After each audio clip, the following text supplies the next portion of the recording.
You hear them and you help them find the courage and the honesty to explore. Wait a second. Is this because I am a woman or is it because I'm an a-hole?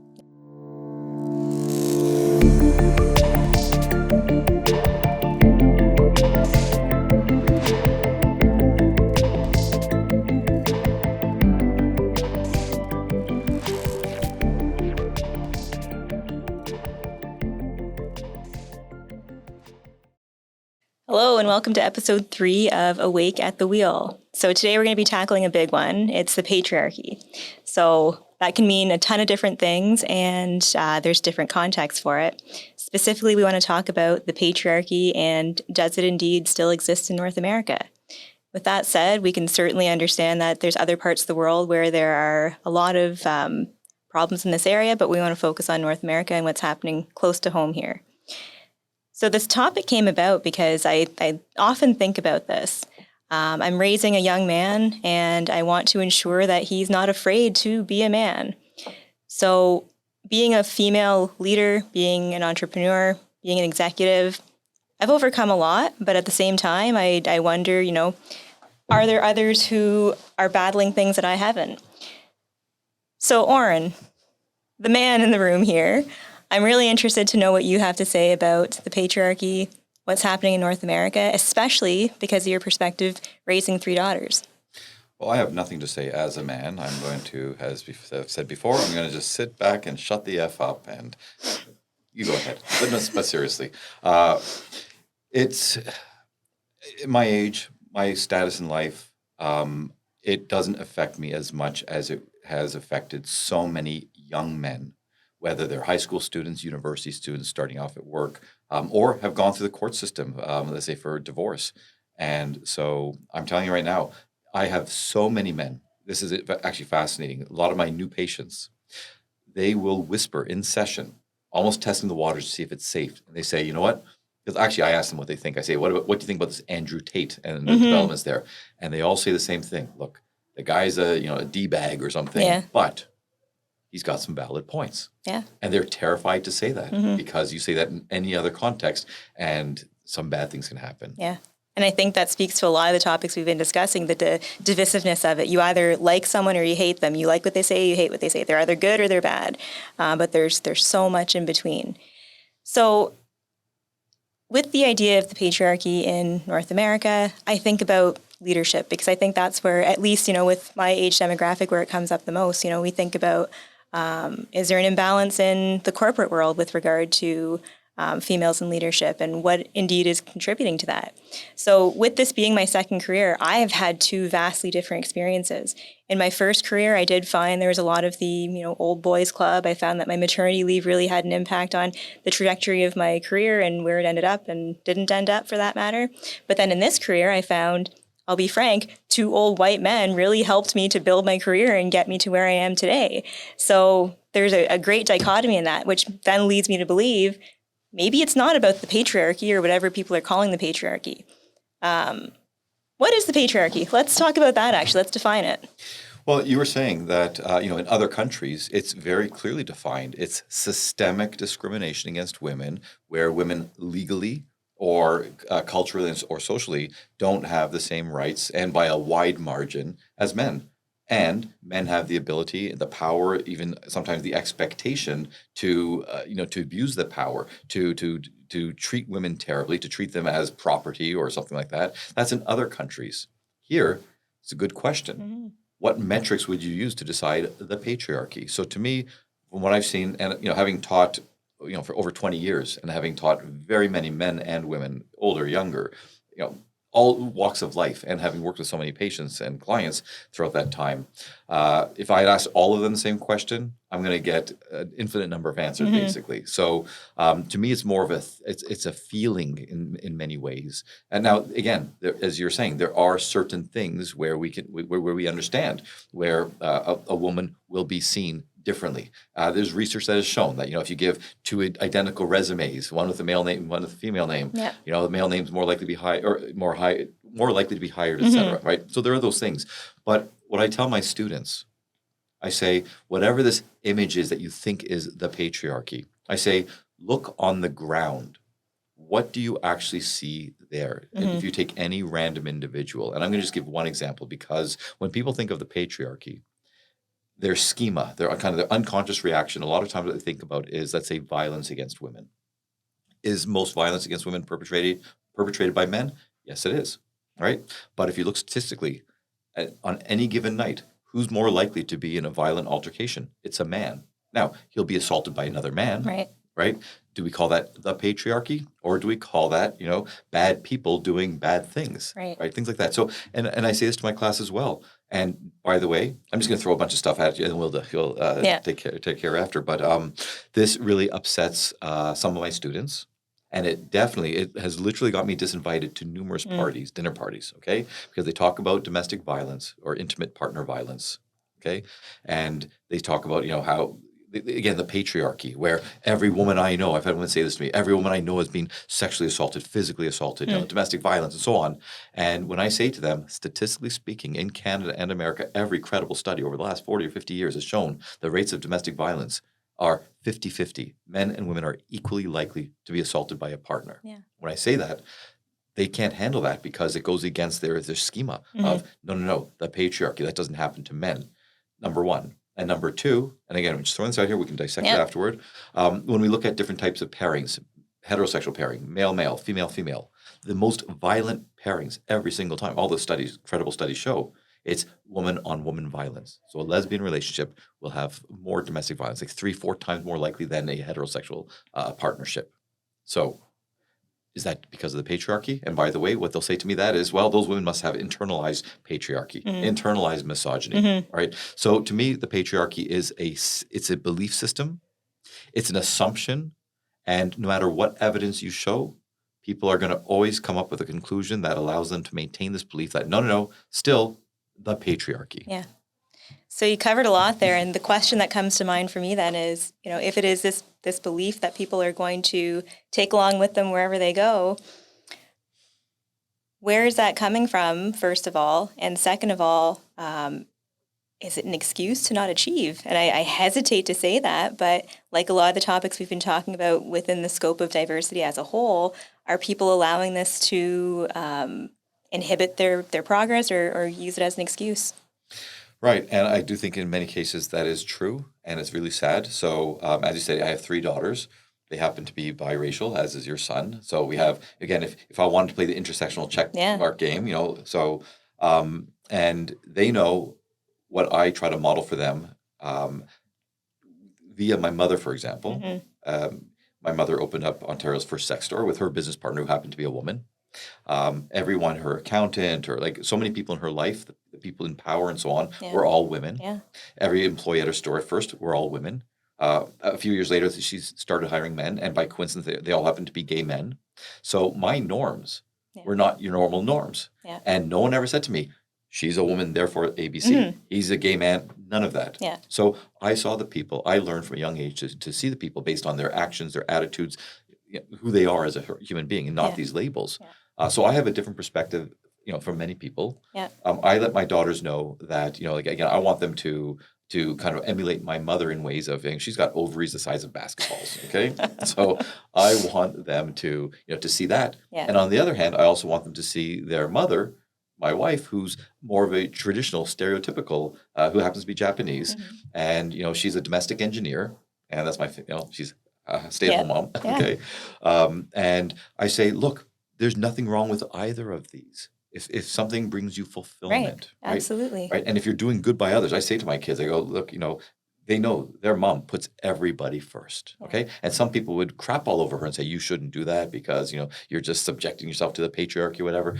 That gives her fulfillment. Yeah. She's not inhibited from anything. Right. She can do No one's forcing that upon her. Yeah. No. Yeah. And, aside from when her husband and daughters are a-holes, it's very fulfilling. So, right? So in any event, that's... it gets to the point of, are people using this as an excuse or whatever else like that? There are some people who do that. And my daughters, here's the one thing, and some people appreciate it, and some people somehow distort what I say, which is, I say that if you ever took a transcript of every single conversation I've had with any of my 3 daughters, from day one, and they range from 25 to 13 years old. Okay, so if anyone took a transcript, every single one, there's no way you would know whether I was talking to a male or a female. Okay? Because it doesn't matter. I treat them to be solid, strong, good, compassionate, empathetic individuals with Right. self-agency and self-love. Good That's what it is. humans, Good humans. regardless of Good. if they're male or female or Exactly. otherwise. Yeah. Yeah. Yeah. So that's my spiel. Okay. So, wow, which of those do I select here? So I guess I'll echo as well just my experience as far as strong women, and I'll speak within the context of my current life. I'm kind of doing a tally of who the women that I'm closest to in my life. My closest friends are all women who are in leadership in one way, shape, or form. So did they defeat the patriarchy, or are we friends because we're like-minded individuals who, push through barriers, overcome obstacles, and maybe that obstacle wasn't, this patriarchy. And if I go back to my experience in my old career, and I was talking about the old boys club and that attitude, so, certainly it does still exist. Is it the norm? I don't think so. But is it also perhaps a narrative that we're told? Because as a young female in a corporate environment, maybe I just, subscribe to that thought because that's what I was told was happening. I don't know. That leads me to my next thought then of if it's not the patriarchy, then what is it? I think then about, I mentioned I'm raising a young man. I want him to be, very balanced as far as masculine traits and feminine traits. And what I mean by that is I want him to be a balanced human being who can understand, how to be tough, but also how to be soft if need be. Which then leads me to think, is part of this issue that we're calling the patriarchy actually men who are insecure, don't know how to, quote, handle strong women, don't appreciate, women being their equals? I don't know. So what's a strong man? That's a great point because the American Psychiatric Association, it was the APA, I'm pretty sure it's Psychiatric, not Psychological Association. It may have been Psychological Association in 2018, I believe it was. It was either 2018 or 2019, had a manual that they gave about how to work with, men and boys. They had one for girls. They have different, groups. And some of my colleagues were excited because, hey, it helps us understand the psyche and how to work with them and so on. And so in theory, that's great. The problem is if you actually read the document, it's not saying toxic masculinity is a bad thing. It's basically saying traditional masculinity is a bad thing. Did it define what that means? One of it was about the stoicism. Another was about, being heterosexual, being quote unquote cisgender and so on, like living up to these expectations. Yeah. And the fact is, it's funny because they talk about stoicism. If you're so stoic that A, you're not attuned to your own emotions, B, you're not empathetic or attuned to other people's emotions, and C, you take it to such a degree that even if you're sick or something, you're never going to get help. Obviously, that's unhealthy. Yeah. But by the same token, somebody is overly compassionate to the point that they are going to sacrifice their own well-being for others. Steamrolled, and that's not good either. Exactly. Yeah. So anything on the extreme is not healthy. Yeah. But a scaled down version is. So to say traditional masculinity, and being rough and tumble and stuff like that, to say that it's wrong to take Which, side note, developmentally is something that boys need.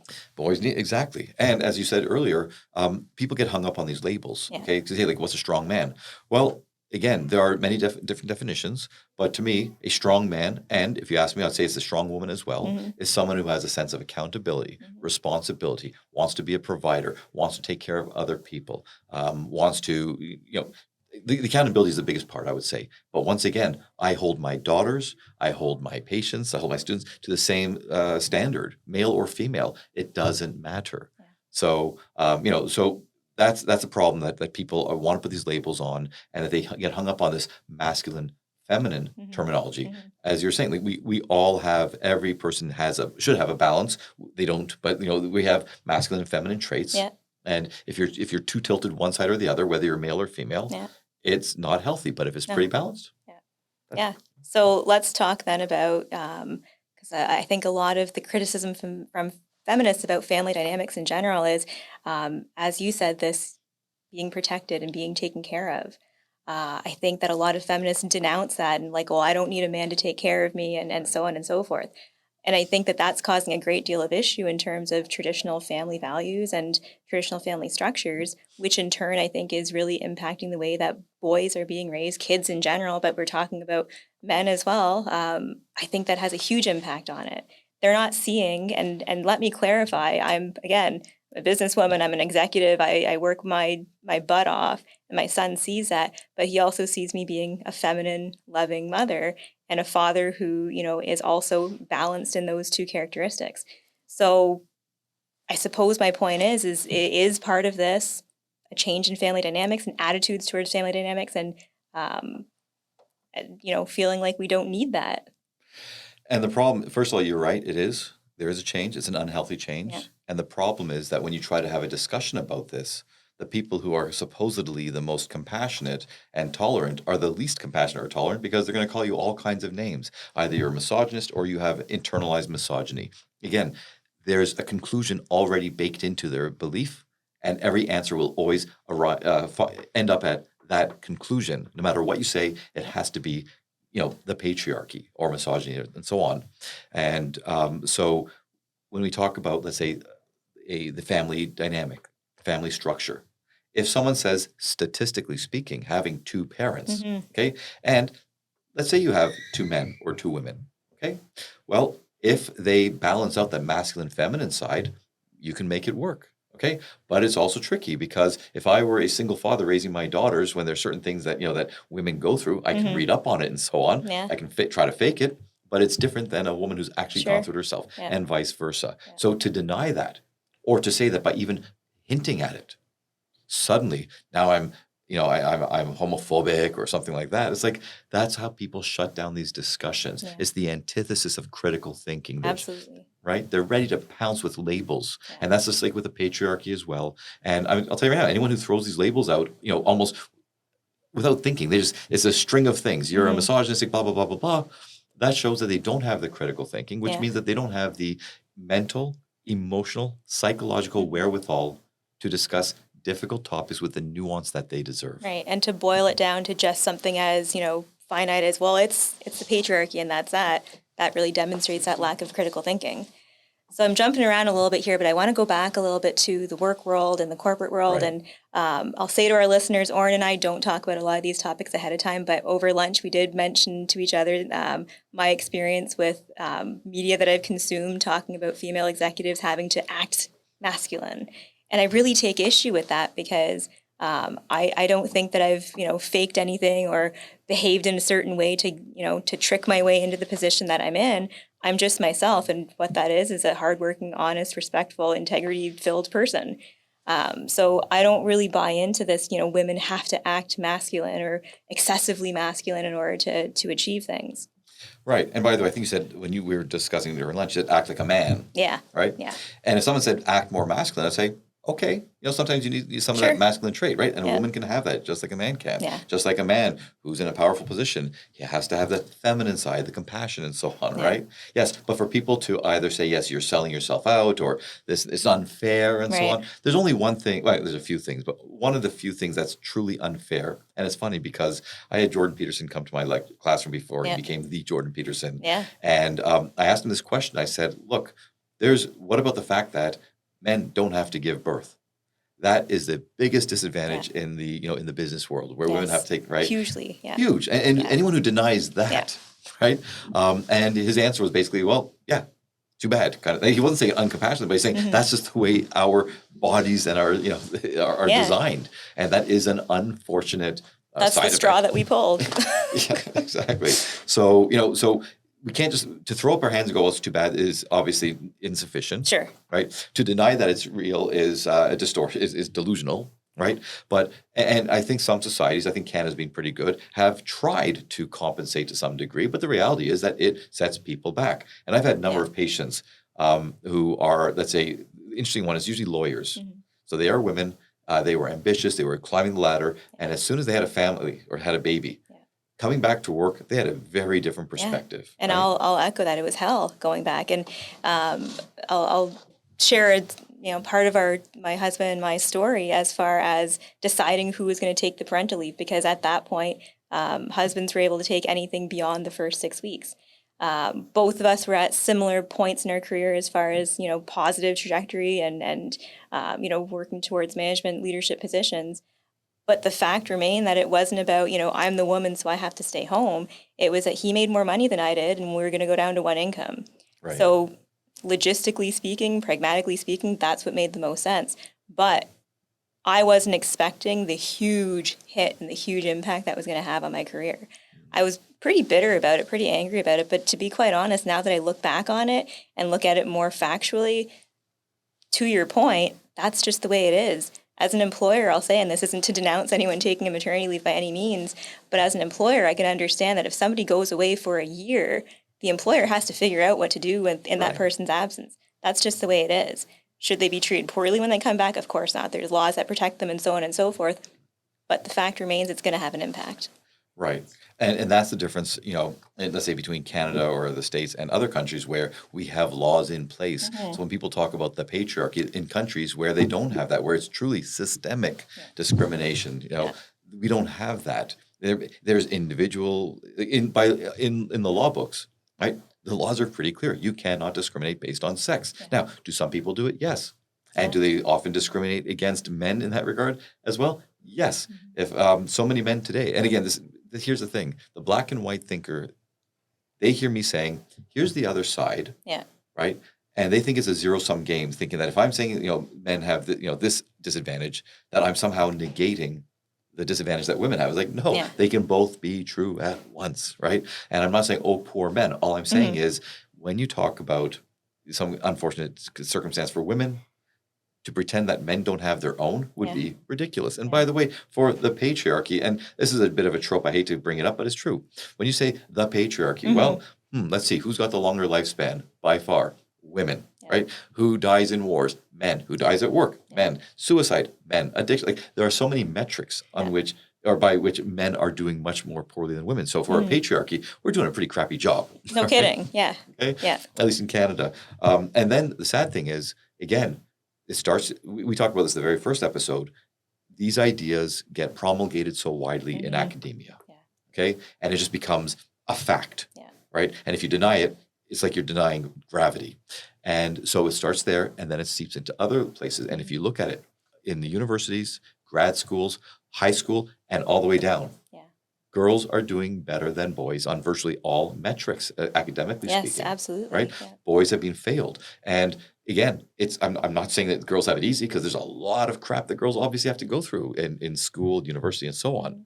But to just say, well, let's only focus on them to the exclusion of the males, we're doing 49 point something % of the population a huge disservice, which actually makes it 100%, because when one side does poorly, everyone does poorly. Yeah.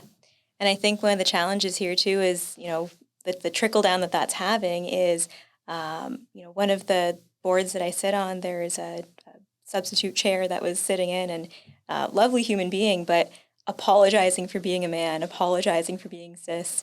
And it was such a bizarre experience for me to see this, because why? Why does that have to happen? And this leads me to the thought of raising a son. I don't want him to apologize for being a male. He has nothing to apologize for. Like many of the things that we've been talking about across these episodes, there's balance in life. There's balance in the world. We need both. We can't exclude one group to promote the other group.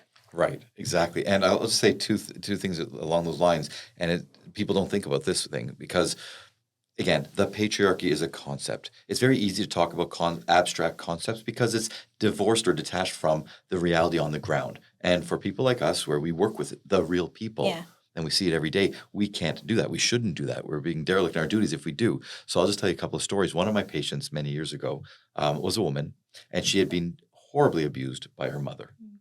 And therapist after therapist after therapist were telling her, A, you can't say that because you're betraying women. These were feminist therapists. And B, besides, a woman wouldn't do that. A mother wouldn't do that. So they're denying this patient's story. They're denying it time and time again. And it left her distraught.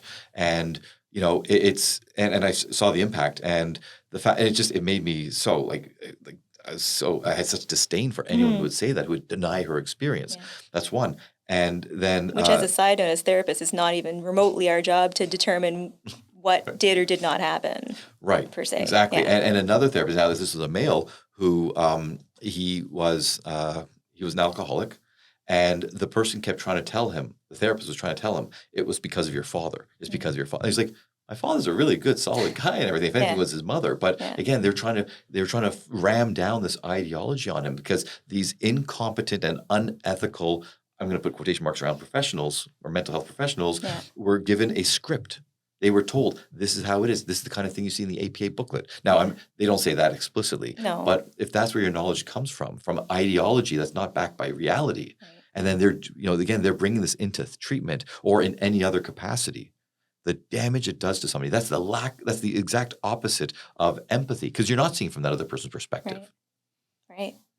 So I think that leads into, what is our responsibility within our profession when it comes to this topic of patriarchy and ensuring that people are recognizing, if they are indeed being treated poorly because of their gender, or is it something else? Right. So first, and this is going to be a theme in every podcast we have, critical thinking. Yeah. No black and white. You look at it with nuance. You look at it on a case-by-case basis. You can use this knowledge of, the patriarchy or whatever you want to call it as a sort of as a guideline, but it's a very flimsy, flexible guideline, right? You look at the person's experience. You don't tell them what is reality. You hear them, and you help them find the courage and the honesty to explore. Wait a second. Is this because I am a woman, or is it because I'm an a-hole? Yeah. Okay, right? So, for example, this is one of many different ways, but is it an individual thing? Is it a systemic thing? Things like that. And if it's something that you can change, it's in your best interest to do everything in your power to adapt and to change. And because it's too easy for someone to say, well, I don't want to be like a man, I want to be a woman. Well, you can be a woman and be like a woman, but if there's keys to success, why not look at them? You don't have to do that. There are other ways. But the fact is, other people have broken out of these rigid constructs of, woman, man, whatever else. Yeah. Okay. And it's funny because our field, the field of psychology, statistically, more and more women are entering the field, whether on the academic level, the teaching, or in the profession itself. Many of the men, I should say a disproportionately high number of the men happen to be gay or non-heterosexual, of a variant of that's different from your standard male, quote unquote. Okay, and so the field is changing, and it may change for the better for some people, but for others, and you have far more experience with this because of the population that you work with, and maybe you can talk about that. It's doing a disservice to people who may not need touchy-feely, huggy, emotions. That they need another way to find how to recoup and be resilient. Absolutely. Can you talk about that maybe with your client so base? the client population that I usually work with, or typically work with, I'd say 80% of my clientele are first responders. And, not to put people into a box, but generally speaking, these are tough individuals, men and women, and absolutely they have to be because of the work that they do and what they see and experience and so on. So having these touchy-feely conversations, I don't think is really going to cut it.